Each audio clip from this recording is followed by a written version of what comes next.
All right, so today we're going to talk about reading comprehension again. And really what that means is just remembering the things that we read. So in order to do that, we have to practice reading. When we practice reading, we stop and sound things out. We make sure we can read the whole sentence, and then sometimes we even reread the sentence or the entire story again until we understand what it's telling us. So I'm going to show you again what that would look like. The first thing I'm going to do is I'm going to read the story by sounding out the words and by slowing it down. Then the second time I read it, I'm going to read it through like an adult would. Then we'll answer some questions. Let's see. That is the map. That is the map. App. Tap on it. App. Tap on the map. Map. Tap on the map. That is the man. He has a cap. He has a cap. App. Tap on the app. Cap. Tap on the cap. He had a nap. Nap. He had a nap. His nap was on the map. Map.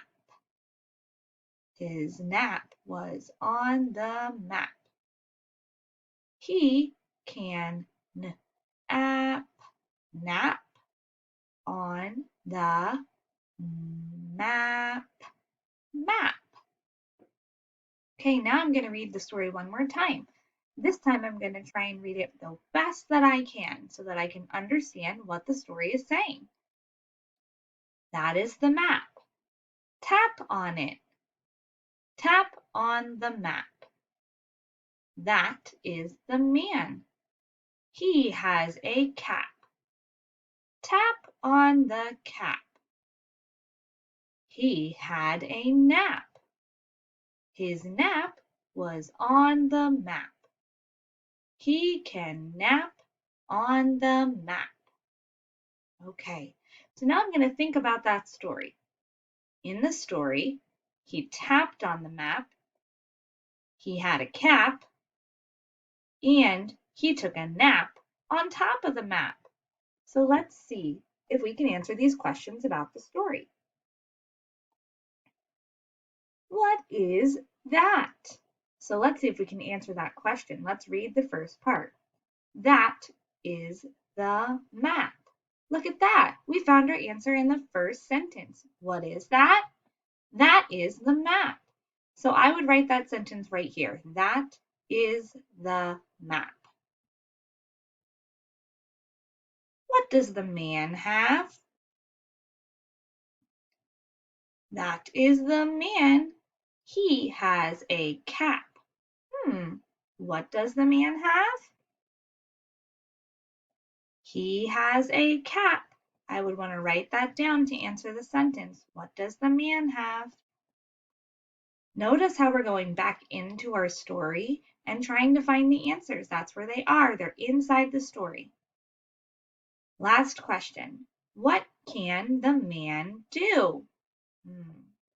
Do you remember what he did towards the end of the story? It was something on a map. He can nap on the map. So what can he do? He can nap on the map. Now, we answered all of the questions because we read the story. When we read a story, it tells us the answers to questions. And if we can answer the questions, That means that we were able to understand the story. So again, now it's going to be your turn to do this.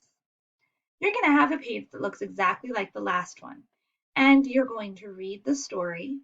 You're probably going to want to read the story one, two, or maybe even three times. When you read the story, you want to be able to know what it says and what it's telling you. Like, what is the story about? And if you can tell us what the story was about, then you've read it enough times. On the side here, you can draw the beginning, the middle, and the ending pictures. And then here at the bottom is the most important part. You're going to answer these questions about the story you read. When you can answer these questions, remember to use a full sentence with capital letters, finger spaces, and punctuation at the end. Once you've answered all three questions, that means that you know what the story was about and you understood what you read. So that's what you're going to do today. You're going to practice understanding the stories we read by reading this page and then answering those questions. Do your very best work.